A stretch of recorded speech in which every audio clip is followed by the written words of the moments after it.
In our last video of President Theodore Roosevelt, it was mentioned that after his bear hunt on the afternoon of Saturday, May 6, 1905, the president rode into Glenwood Springs on a white horse named Fred. One thing not mentioned was the saddle on Fred. It had been made by master saddle maker W.J. Thompson of Rifle and did not return to Washington with the president. Instead, T.R. gave the saddle to one of his hunting guides, Addison Hockett, whose descendants, the Stevens family, placed it on loan to the Frontier Museum where it can be seen today. Before Roosevelt left Glenwood Springs on Monday, May 15th, he took a horseback trip onto the flat tops north of town on the White River National Forest.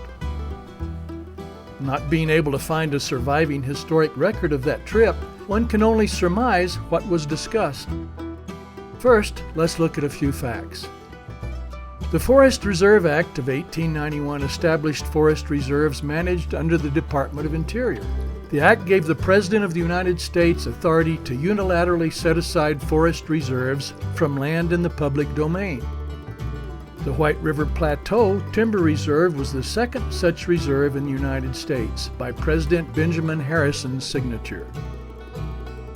At President Theodore Roosevelt's urging, Congress on February 1, 1905 established the U.S. Forest Service under the Department of Agriculture to manage forest reserves as national forests. The President, in a letter to the new Forest Chief, Gifford Pinchot, dated November 27, 1905, pointed out the destructive nature of the free-range system. To Roosevelt, it seemed only appropriate that grazing privileges on protected federal land, afforded to only a few, should require sharing of that expense by those so permitted. In 1906, shortly after this letter, the Forest Service announced that grazing fees would be imposed. Surely the development of such policies as grazing fees and other measures to protect public land must have been on the president's mind during his time on the flat tops. The end result? Some 230 million acres of public lands were established under Roosevelt's administration. Much of that land, 150 million acres, was set aside as national forests.